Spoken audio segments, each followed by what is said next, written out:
تو اس کا سوال صرف ایک ہی تھا کہ یہ بتاؤ نظام انصاف کیسا ہے، عدالتیں کیسا کام کر رہی ہیں؟ جواب دیا گیا عدالتیں بہترین کام کر رہی ہیں. تو اس نے کہا برطانیہ کو کوئی تباہ نہیں کر سکتا.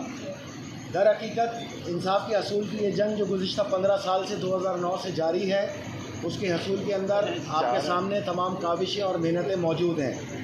ماضی میں چیف جسٹس آف پاکستان کے خلاف کی جانے والی کاوشوں کو پاکستان کی پارلیمنٹ سینٹ کے اندر اس کا انصاف آج تک مقروض ہے.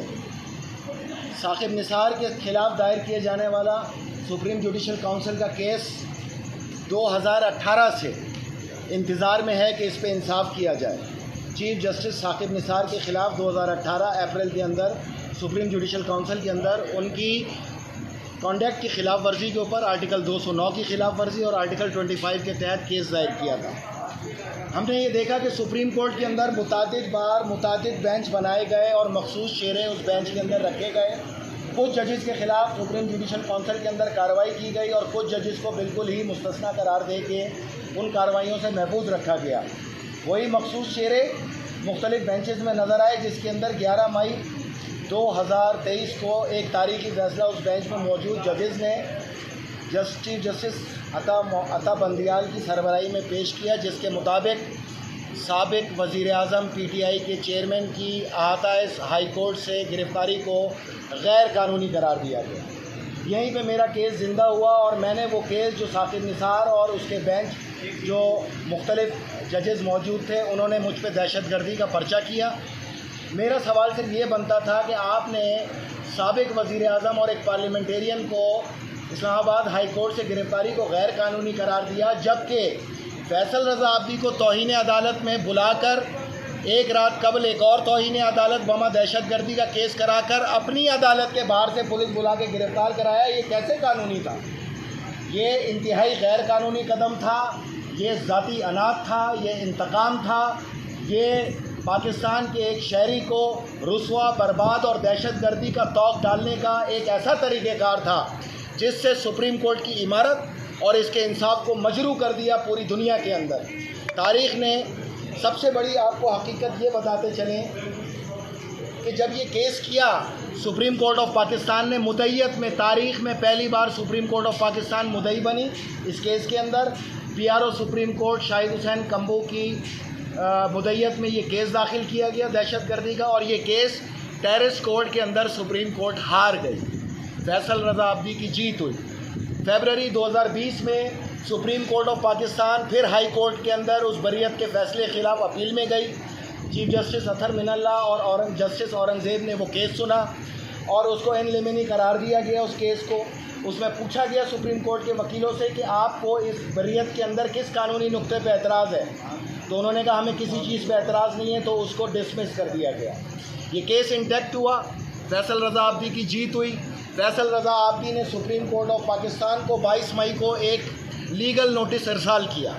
14 دن انتظار کیا. 20 دن گزرنے کے باوجود اس لیگل نوٹس پہ خاموشی نہیں، مجرمانہ خاموشی اختیار کی گئی، جس کے بعد یہ فرسٹ ریمائنڈر لے کے میں خود آیا کہ میں سپریم کورٹ آف پاکستان کو یہ لیگل نوٹس یا آپ اس کو چارج شیٹ بولیں، یہ اس کے حوالے کروں یہاں کہ میں نے یہ ریسیو کرائی.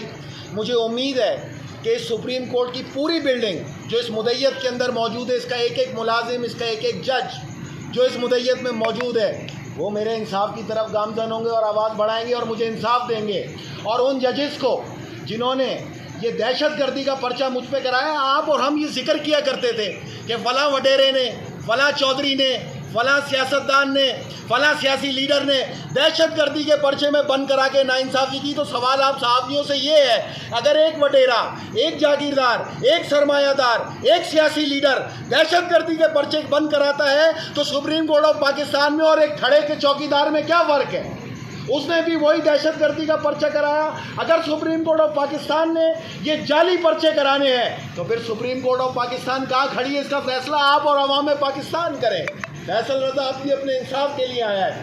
یہاں کی جانے والی مسلسل زیادتیوں کے اندر سب سے بڑی بات یہ ہے کہ اس مخصوص بینچ نے جو ہر دور میں نظر آیا، جس کے ججز کے خلاف سپریم جوڈیشل کونسل کے اندر کیس موجود ہیں، انہوں نے ایک کرپٹ ملزم کو جو کرپشن کے الزام میں تھا اس کو ان تمام مقدمات میں اور وہ مقدمات جو ذہن میں تشکیل دیے جا رہے تھے ان میں بھی بیل آؤٹ کر دیا۔ یہ کون سا انصاف ہے؟ یہ دوہرا نظام انصاف ہے۔ پاکستان کی عوام میرے اس انصاف کے اندر، میرے حق کے اندر آواز بلند کرے۔ فیصل رضا عابدی انصاف لینے آیا ہے اس عمارت سے کہ تم نے مجھے دہشت گرد بنایا اور دہشت گردی کا پرچہ کرایا۔ مجھے یقین ہے کہ ان 14 دن کے اندر انصاف ملے گا، ورنہ فوری طور پہ جو میرا تقاضا ہے معافی مانگی جائے اعلانیہ۔ نمبر 2، وہ جو ججز اور سرکاری ملازم اندر موجود ہیں جو اس FIR کے اندر ملوث رہے ان کو قرار واقعی سزا دے۔ خود سپریم کورٹ خود انصاف کرے یہاں بیٹھے ہوئے ججز، وہ جو آئین اور قانون کی حاکمیت پہ یقین رکھتے ہیں۔ نمبر 3، 110 روپے جرمانہ ادا کیا جائے۔ اگر اس نوٹس کے بعد بھی مجھے جواب نہ ملا، انصاف نہ ملا، تو میں اپنا قانونی حق استعمال کرتے ہوئے انٹرنیشنل کورٹ آف جسٹس سے رجوع کروں گا اور اپنا یہ انصاف حاصل کر کے رہوں گا۔ کوئی سوال؟ سر آپ کتنے یہ جو آپ بتا رہے ہیں کہ توہین عدالت کا پہلے آپ پہ کیس لگایا، پھر اسی کو راتوں رات دہشت گردی میں بھی تبدیل کر کے، تو کتنا عرصہ آپ کو جیل ہوئی اس جھوٹے کیس میں؟ میں 4 سال جیل میں رہا جی۔ مجھے ہائی سیکیورٹی بیرک، جسے اڈیالہ جیل کے اندر حوصلہ صبر برداشت کہا جاتا ہے، اس بیرک میں رکھا گیا جو شکیل آفریدی کو رکھا گیا تھا، اور مجھے یہ بار بار کہا جاتا تھا چونکہ تم دہشت گرد ہو تمہارا B کلاس انٹائٹل نہیں ہے، حالانکہ عدالت نے مجھے B کلاس کو انٹائٹل کیا تھا۔ مجھے B کلاس نہیں دی گئی، مجھے انتہائی دہشت گردوں کے تحت سلوک کیا گیا۔ خود فون کر کے اس عمارت سے میری ضمانتوں کو منسوخ کرایا گیا۔ پیمس ہسپتال کے اندر خود فون کر کے میری میڈیکل رپورٹ کو جھٹلانے کے لیے کہا گیا کہ اگر اس کو ایڈز بھی ہے تو اس کو نارمل لکھو۔ اگر یہ طریقہ کار ہے اور سپریم کورٹ نے زیادتی کرنی ہے، سپریم کورٹ نے 2 نمبر پرچے دینے ہیں، تو پھر اس پاکستان میں نظام انصاف کا اللہ حافظ ہے۔ ہم نہیں چاہتے کہ پاکستان کے اندر نظام انصاف ختم ہو۔ ہم نے یہاں پہ کانسٹیٹیوشنل بینچز کا احترام کیا ہے۔ ہم انہی ججز سے یہ درخواست کرتے ہیں کہ آپ خود ایکشن لیں، registrar of supreme court action لیں، کیونکہ یہ کلنک کا کالا ٹیکا اس جیت کے ساتھ تا حیات آپ کے سر پہ اس وقت تک رہے گا جب تک آپ اپنے کیے جانے والے ظلم، زیادتی، ناانصافیوں کے خلاف انصاف نہیں کرتے، کیونکہ سرن آرٹیکل 25 کی خلاف ورزی ہے، یہ سرن آرٹیکل 209 کی خلاف ورزی ہے کانسٹیٹیوشن آف پاکستان کی۔ اگر پاکستان کی عدلیہ میں یہ آئین کو سبوتاج کرنا ہے، توڑنا ہے، تو پھر آئین کی حاکمیت کی گفتگو کیوں کی جاتی ہے؟ سر یہ بنیادی انسانی حقوق کا راگ الاپتے ہیں اور ہم یہ سن کے تھک گئے ہیں، تو کیا آپ کے بنیادی انسانی حقوق کہ آئے میں یہاں کھڑا ہوں، میں آپ کے سامنے کھڑا ہوں، میں میدان میں کھڑا ہوں، میں انصاف کی حصول کی جنگ میں گزشتہ 15 سال کھڑا ہوں، میں نے یہاں پر پوری اسٹرگل کی ہے، میں نے یہاں پر پورے کیسز کو بیان کیا ہے، میرے تمام کیسز کا نتائج پارلیمنٹ کے اندر موجود ہے۔ خود یہاں پر PCO ججز کو کے خلاف جب میں نے آواز بلند کی، اس بینچ کو توڑوایا گیا۔ مجھے تو سپریم جوڈیشل کونسل سے بھی انصاف چاہیے اور اپنے اس جعلی مقدمہ جو مجھ پہ دائر کیا گیا اس پہ بھی انصاف چاہیے۔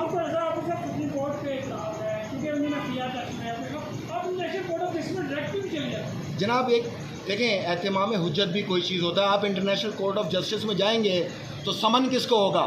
حکومت پاکستان کو ہوگا، اسلامی جمہوریہ پاکستان کو ہوگا۔ تو میری پوری کوشش ہے کہ مجھے یہیں سے انصاف ملے۔ آپ اگر نظام انصاف کو تبدیل کرنا چاہتے ہیں تو چیریٹی بگینز ایٹ ہوم۔ میں تمام وکلا رہنماؤں کو، بار ایسوسیشنز کو کہتا ہوں کہ آپ کی خاموشی اس نوٹس میں، یہ نوٹس آپ کے اوپر بھی ہے، بار اور بینچ گاڑی کے 2 پہیے ہیں، یہ یہیں سے ہم نے سنا ہے، اس کو آپ سے سنا ہے، اس کو معاشرے سے سنا ہے، تو یہی گاڑی کے دونوں پہیے انصاف کی طرف جائیں۔ آپ پاکستان میں بعد میں انصاف دیجیے گا، پہلے آئیے۔